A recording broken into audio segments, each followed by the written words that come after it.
That's good there. And then put another one a little bit further down. There we go. Actually, you can make that one a little bit longer if you want. That's good.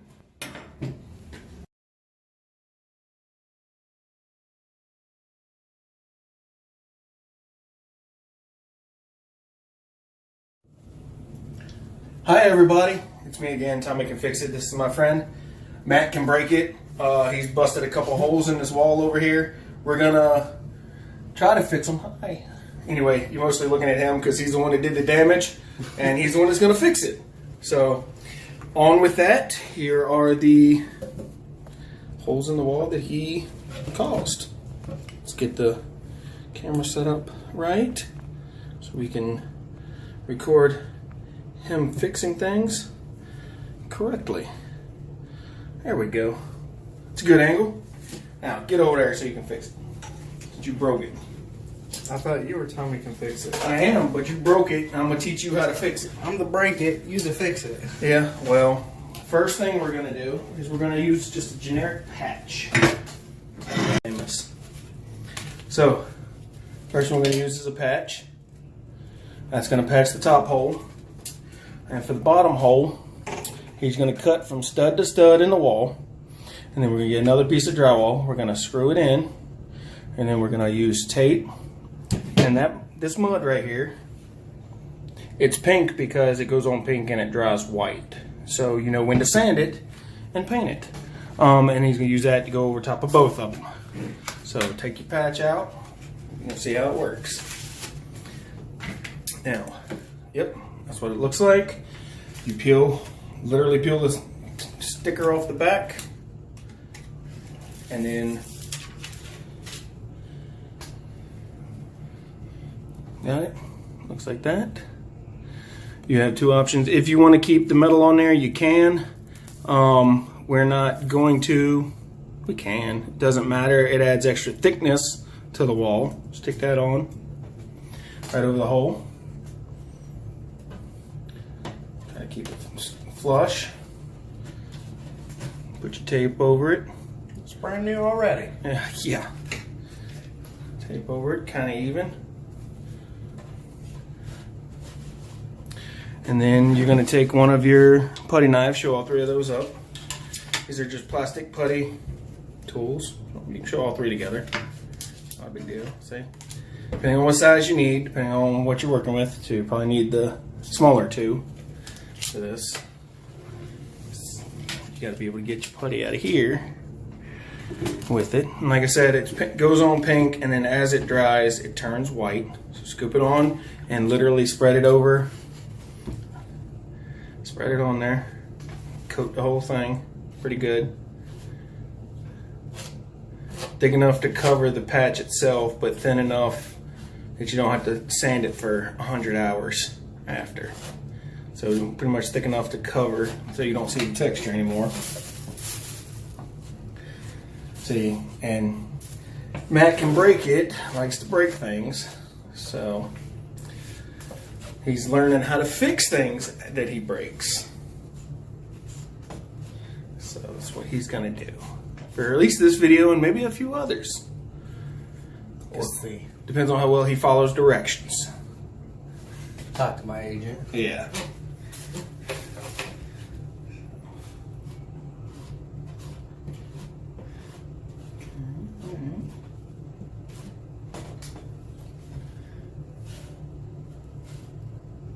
There you go. Kind of cover everything pretty good.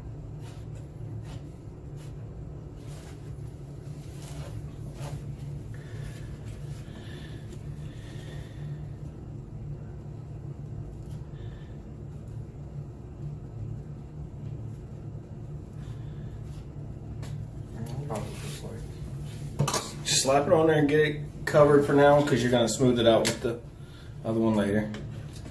There you go. See, now you don't want to take too much off. It's okay, I'm going to put it back on. Yeah, see, there you go. Be careful. You can apply a little pressure, but not a lot when you go to smooth it out. A little bit of pressure, you take the excess off without taking it back to the patch. because the goal is to keep it smooth, so when you sand it and paint it, you don't see a difference in the wall. Everything still looks flush and even.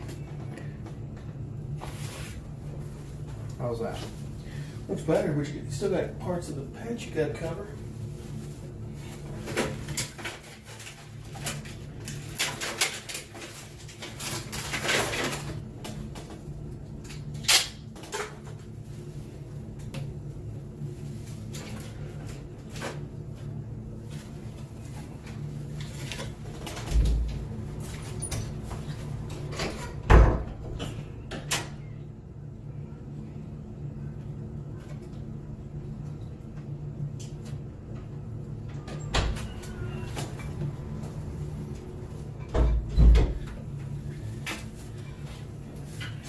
Alright, try to smooth it just a little bit of pressure, but not a lot, just like this.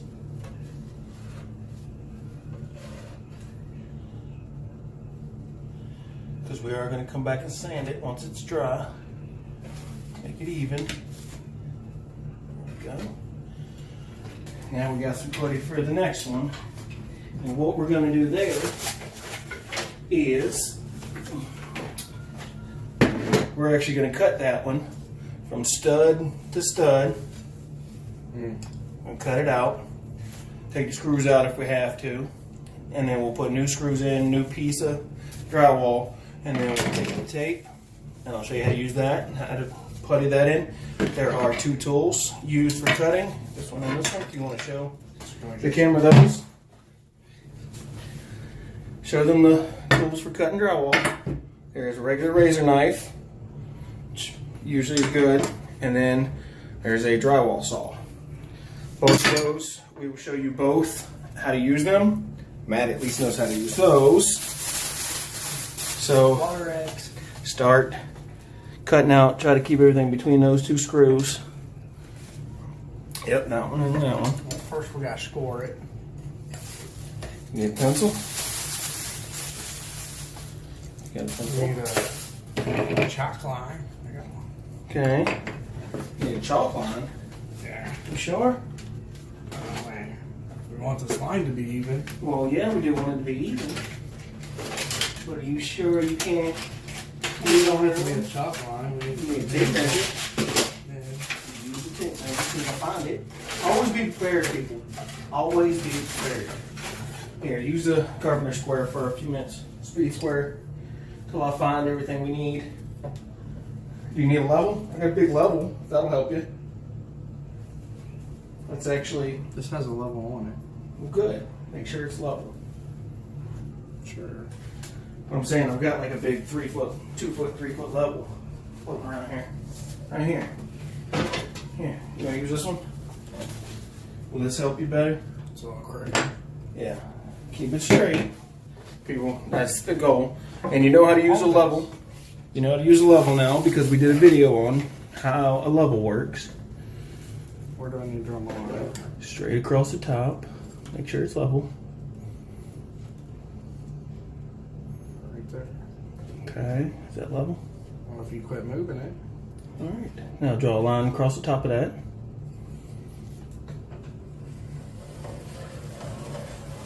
Okay. We'll drop it down. Draw one right underneath this screw. Make it level. Make sure you're under the screw on your side too. We gotta bring it down here, we gotta bring it down. We at least want to be under the screws. Okay? Everybody, You need to drop your end a little bit. if you don't know how to use a level, when you see this video, I will link back to the video on how to read a level. Now, show them how both the razor knife and the saw work. Show them how to cut it. And we are not going to cut past the screws that much because it's not necessary. We're just going to cut to the stud because when working you just need to go to where you can refasten it back to the wall. See, so here he's going to score it along the line slowly and evenly. Oh, it works better when the wall's not moving. Yeah. but that's the wall we're Always cut away from you, not towards you. Don't be like me. Don't be like Maddie can break it. As this is for demonstration purposes only. For the Pretty camera much, angle, so. yes. Pretty much. That's how you score it. Just run your razor blade right across your straight line. And you can do that multiple times until you cut all the way through, or you can use your saw. Now, you can adjust it where you need to. I'll adjust the camera. And if you want to cut from the hole up till you meet your line, you can. Or if you think you want to try to Hercules it, you can. Or, like I said, you could cut from your broken hole up and meet your line and give yourself a start point. There you go. But just like any other saw, people, it's just a saw. Yep, see, now you got a starting point. Sometimes that helps. You just got to work with what you got to work with.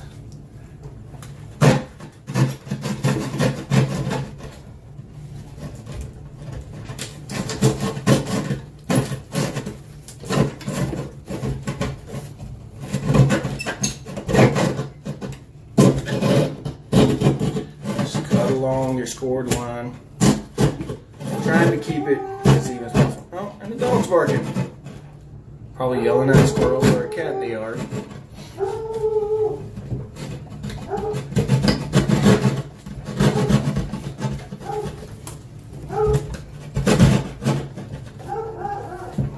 We're gonna make a big mess here. One tip when cutting drywall is to clean as you go. Try to clean up your mess. Have a shop vac, some kind of vacuum, something to help just keep the mess from getting. Towel on the floor. Yeah, towel on the floor. If you're actually cutting a real wall, you can go to like Dollar General or Dollar Tree. They sell plastic drop cloths you can put down to catch majority of the stuff. As you're cutting, you will probably reach a stud. Just position your knife sideways if you have to, or try to break it off from there. Whatever works for you, but try to keep everything even as possible. Yeah. Try not to tear up everything like Matt's doing. See if I can keep the camera still. Would help too.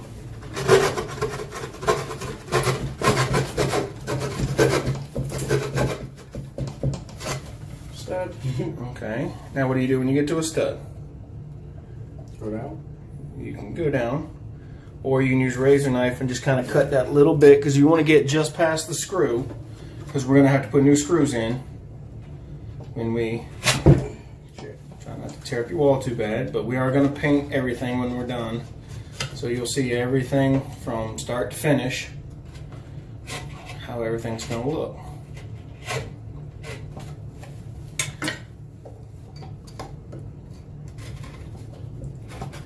Now, most of the time, if your wall is put in right, your screws will most likely be dead center with the wall stud.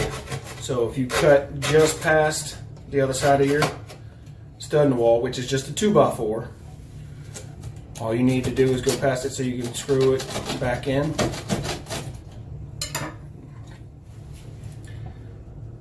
Make your cuts in the wall. Look at that, there we go. Try not to cut your paint yourself and everybody else that's around. Try to keep things pretty simple. And like I said, the drywall saw is just a saw. So if you feel like going that route, you can. Or you can just keep scoring with razor knife till you make it all the way through, and then pull your piece off. Whatever works for you. I found just kind of getting your line started with the razor blade and then coming back with the saw is more effective. more efficient. Yeah. Plus, you're gonna put tape and putty over it after you put a new piece on anyway. So if it is a jagged edge, it's not gonna be too bad and too noticeable, because like I said, we're gonna have everything covered. Position your saw.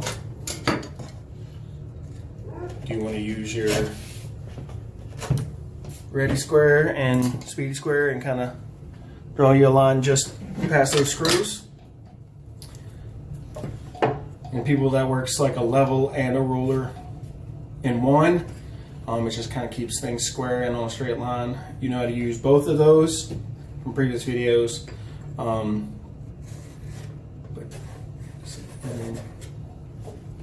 And we'll just cut from those two lines.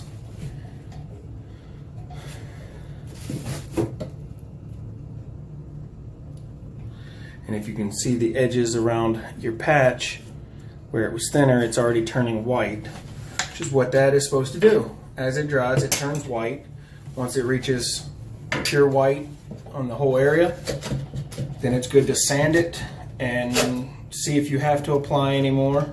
You can. If not, it should be good to go, but sand it. And just cut it from here to here. Yep.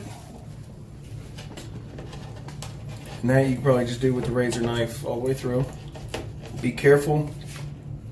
Do not cut yourself or anyone else. And also, another disclaimer, people, always make sure that if you are cutting into a wall, make sure there's no wires, no plumbing pipes, nothing like that in there. If there is, make sure you choose the proper tool. Sometimes a saw might go in too far, be too deep and too aggressive of a cutting tool, and you may only be able to use your razor knife. So just kind of assess the situation. Make sure you do everything correctly, safely, and don't do like Mr. Matt can break it here and not have on safety gloves and safety glasses, because you should always have those on. Because if you can see, there's a lot of dust happening here. And if you're somebody that has issues breathing or whatever, you can wear a dust mask if you need one, just to help you out. Just be safe, be cautious. Do I need to cut past the screw? No, that one you can just cut it all the way across. We're going to take that whole wall all the way past that one. We're going to take that whole piece all the way across. I mean, because you passed the screw just a little bit there, so it's fine. But yeah, that's going to get cut. Try to damage the wall below it. See, he's good at breaking stuff. Absolutely. He could get a job in demolition, but he's also too lazy to do it. So he likes to accidentally break things, not get paid to do it. Oops. See, like that. He's just destructive. So, and once you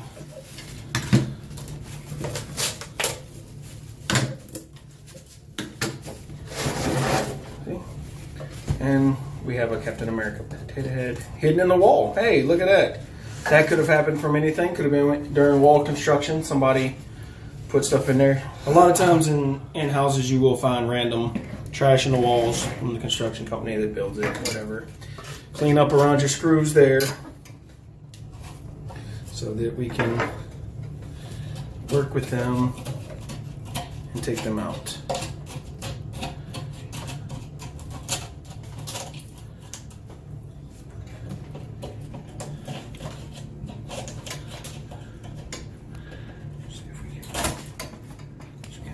Keep everything as clean and neat as possible, because the cleaner it is when you go to while you're working, the easier things will go back into place for you. And use your drill and drill bit, use a screwdriver, whatever you have to do. Take those screws out.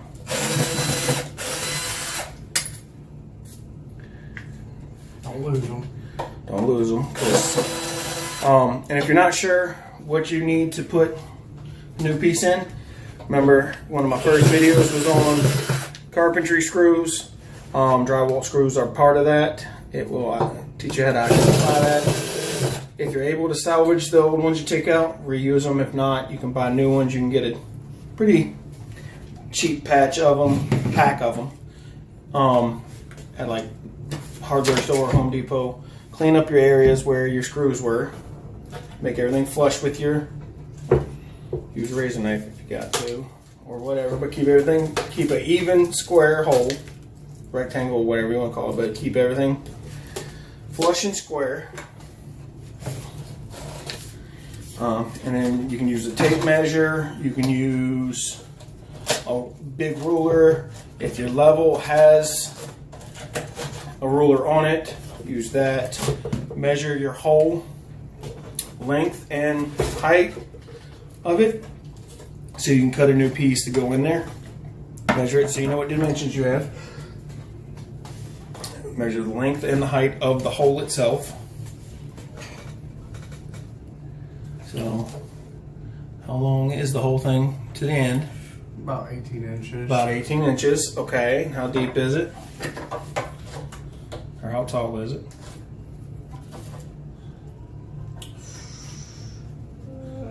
Like 5.5. About 5.5. Okay. So we know we need a 5.5 by 18 piece to put back. Now, in case you don't want to buy a whole 4-foot by 8-foot section of drywall, at Home Depot they do sell these, which is just a 3-foot. There it is, 3-foot by 3-foot wall, which is actually what the mock wall was made out of. And now on that we are going to measure. We got a new wall. We're good. Now we're going to, I mean, you could always do that if you needed to, but then you got a thicker section of wall than the rest of your other walls. So we're going to measure on this one, lay everything out flat, measure out. Wow, the dogs are really going crazy. Measure out your 18 by 5.5 using your ruler, your straight edge, everything from end to end. Why don't you do it this way? I can't see the numbers that way. So where's your 18 mark? Down here. Okay, put a little mark there. Okay. Now, and you know it was 5.5. Find your 5.5 mark. Make sure this is level. Watch your bubbles. Even going land flat, you can still have your bubbles level. All right, 18 by 5.5. Now, use your straight edge. Connect those together. Connect those, because you're going to cut on that line. Is it level? I don't know. What does the bubble say, Matt? I mean, it's going to be but so level when you're sitting on things. There we go. Keep your straight lines. Make sure your bubbles line up. Everything lines up. And then draw a line connecting those two. And then do the same thing with the rest of your 18. Make sure it's all level. And if you have to, you can always check everything in multiple sections at 5.5 after you draw your line. Make sure it's all straight. Or you can also use your speedy square and make sure that you got a correct 90-degree angle here, which will help you. Which you're way off there, Matthew. The bubble. Did that even look close to right? Get your ready square and see if that'll help you.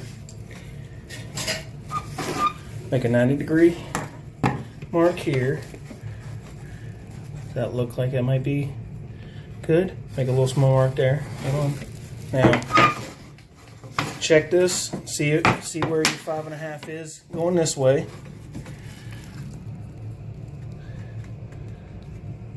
About the same spot. Okay. Now, draw your straight line and try to connect both sides. Make sure you look. Did they touch? Absolutely. Now, ignore this one. That's just where we goofed, but that's fine. It's going to get tape and putty and paint and everything else on it. Now, take your razor knife and cut that out.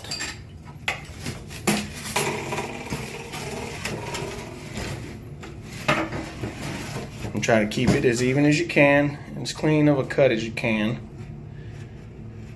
without cutting yourself.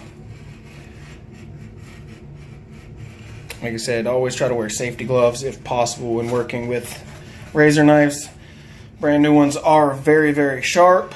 Those blades will cut deep, and a lot of times you won't feel it because it is a clean cut. So be careful. And this is how you score it multiple times and cut with just a razor knife. You saw how we used the saw on the wall. You have way less stability on a piece of drywall on a table. So sometimes just keep going over it multiple times until you get through your entire 1/2 inch thickness drywall. They do sell 5/8 drywall. Most of the time in a standard home you will not have 5/8 unless you put it in yourself. So you usually just have 1/2 inch drywall, and we cut it. And you'll know when you make it through. You'll feel no more resistance.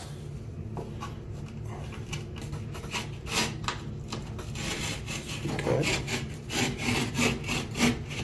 And if you do have to pull towards yourself, be careful. Do not cut yourself.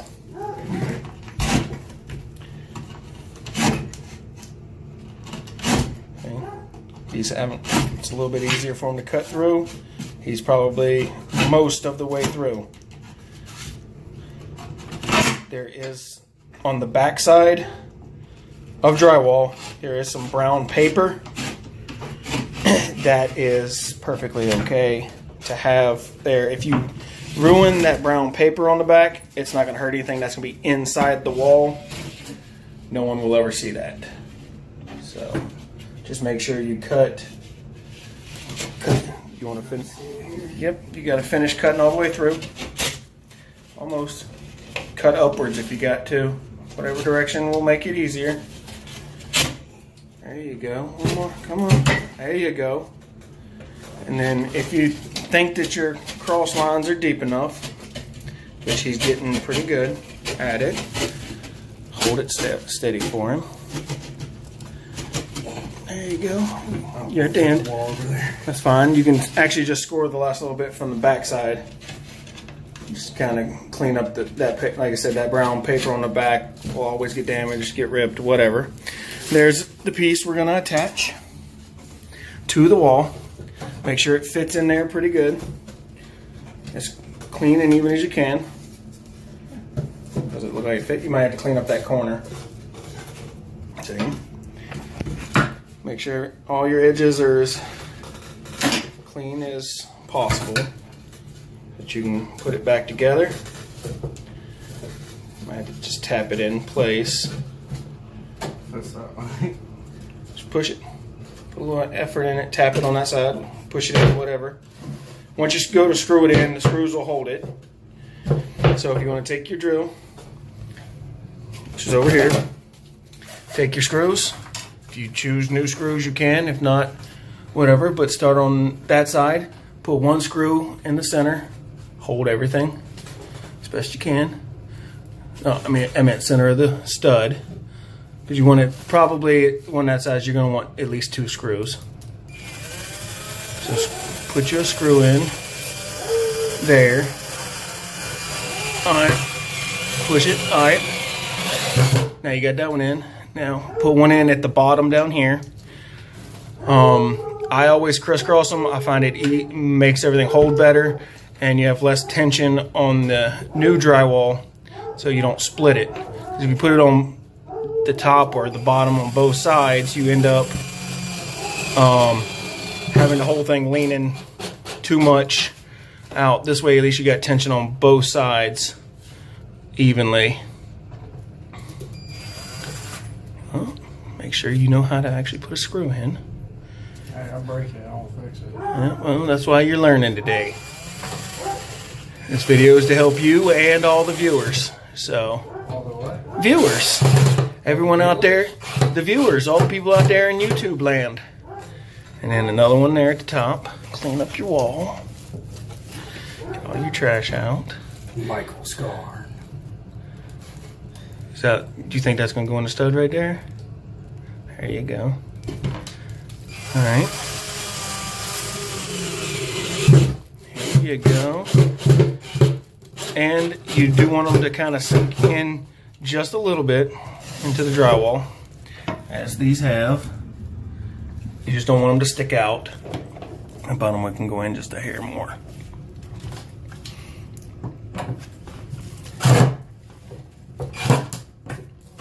There you go. All right. And then once you've reached this point, you take your tape, which, and he's done making noise. It's back mildly sticky. There's two ways you can do it. If it sticks to the wall, you're great. If not, you can always just run like your finger or whatever, a little bit of putty just on the wall, like that, right at the edge of where you're working, to hold the tape. So either way, get your tape on there because that's going to keep it flush. Yep. Tape the seam of the wall all the way across. Make sure you have your knife ready to cut it if you have to, or tear it. And like I said, depending on the quality of the tape, some has adhesive, some doesn't. You just cut your tape,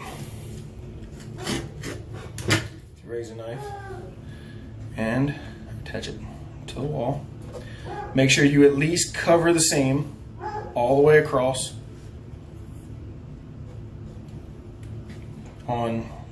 In this case, all 3 seams. Sometimes you might be in the middle of a wall, so you may have to do all 4 seams. But just make sure that your tape sticks to the wall. Yes, you are going to put mud over top of it, but you don't want it to try to fall off while you are putting your mud on.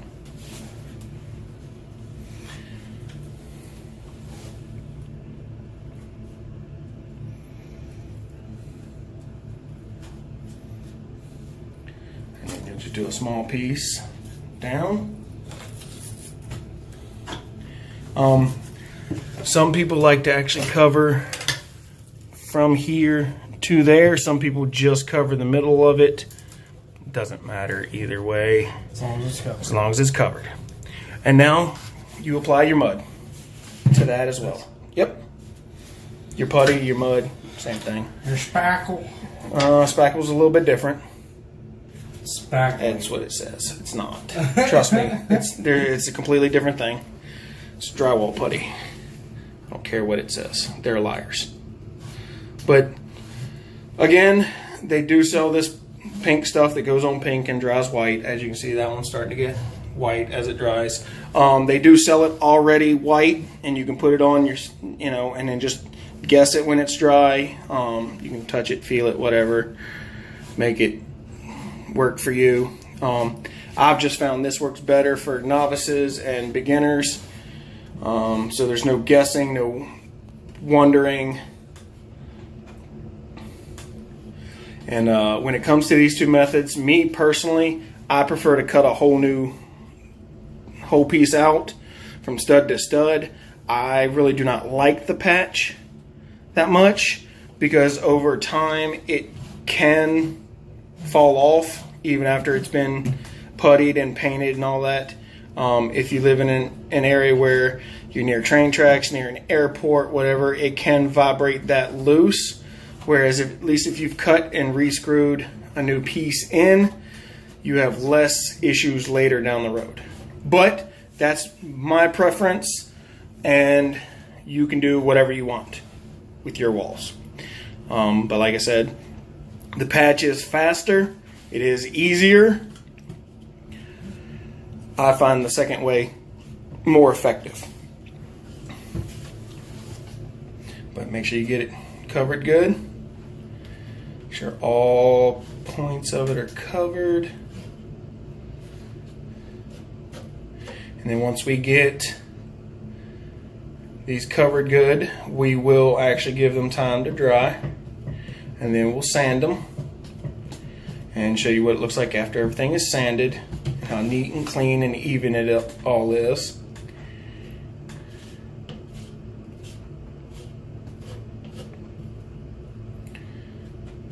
So, like I said, put it on, slap it on as thick as you want. Drywall putty is not expensive. I mean, it's not like that can right there was like maybe $5, $6. Slap it on there, because you're gonna end up, really, come on, you know what I meant. To get it on, cover it as thick as you got to, because when you smooth it out, that's when it'll cover better. If you have more to work with, you can pull an even line.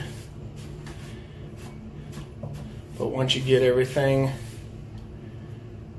on, like I said, that 3-pack of the putty knives, as most people call them, some people call them scrapers, whatever. I actually bought a 3-pack of them from the Dollar Tree. So $1 for 3 of them is not bad for the job that they're doing. You don't need an expensive metal one for this kind of job. I mean, unless you're going to do this multiple times, do this for, putting in a whole house, or you're redoing an entire wall, or whatever you might be doing. But these plastic ones work just as good, just as effective. But get it on, get it coated, so that we can, and then just lightly apply mild pressure.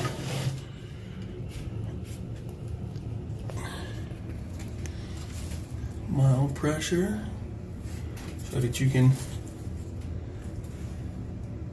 coat everything fairly even.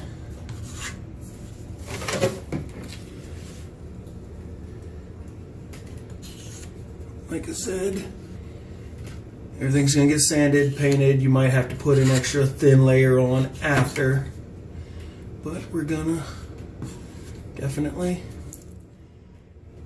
smooth out most of your rough edges, because you don't want to spend a lot of time sanding. And the thicker it is, the longer it's going to take to dry, which is also, you see here, your patch is getting lighter and lighter. But like I said, you can see your texture from the metal plate. That's why I don't like the metal plate, but some people do. They think it gives more reinforcement to the hole. So it's your choice whether you use that metal mesh in it or not. So what we're going to do now is we're going to let these dry, and we're going to come back when they're white and dry, and we're going to sand them.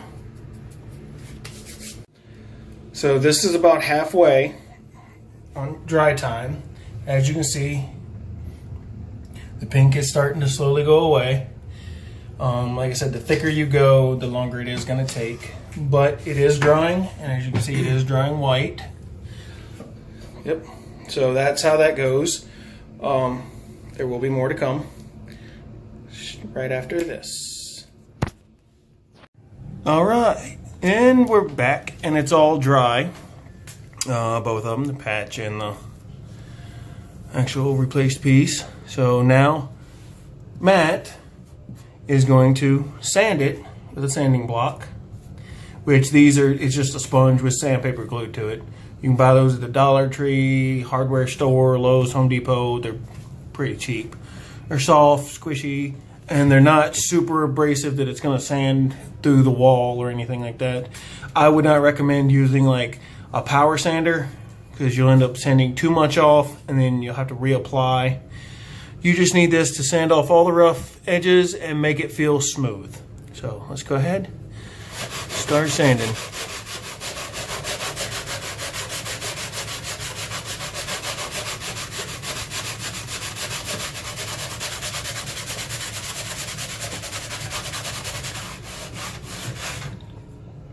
See, it's sanding pretty well.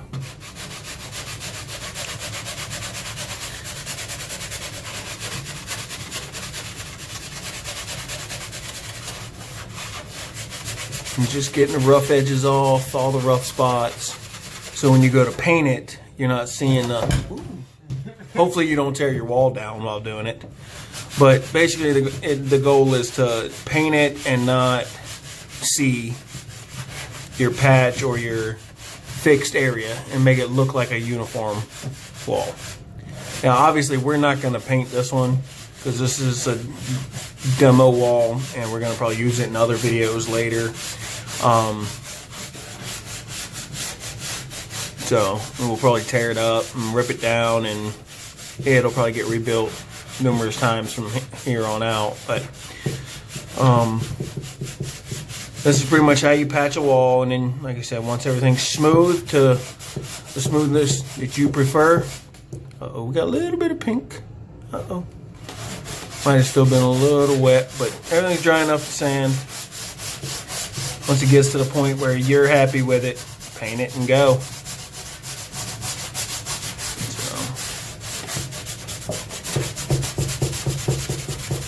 Always make sure you have a couple of sanding blocks with you, or because they will get filled up like that with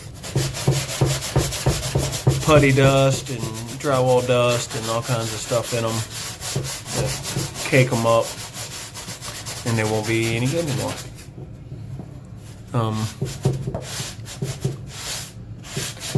That's pretty much it. Just try to keep it make everything even more than anything. Yeah, it was getting dry. Might need a few more minutes. But that's basically the gist of it. You saw how to patch put a hole in a wall and patch the holes in the wall. That's pretty much it for this video.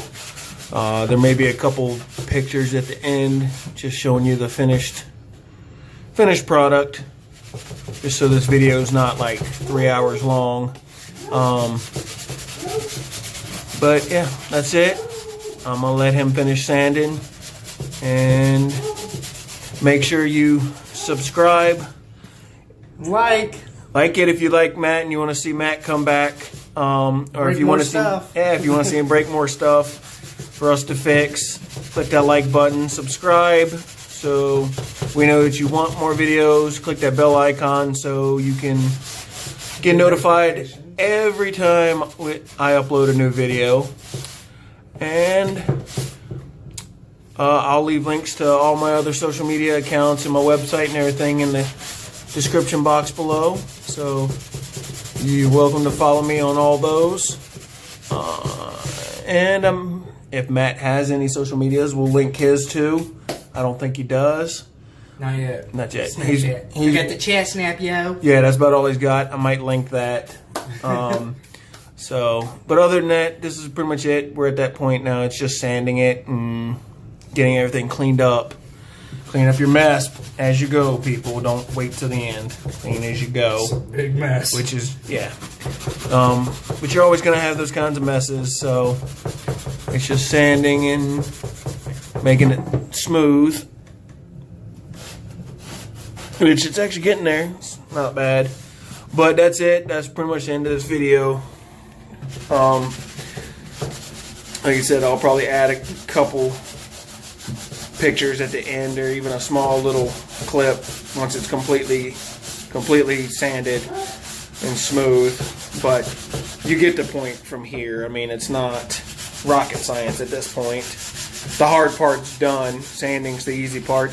If you happen to put too much pressure, or you sand too heavy, or you use I'll just reapply a little bit, give it a little more time to dry, and that's all you gotta do. But that's it, and that's how that goes. And we'll catch you in the next one. Have a handy day. Later.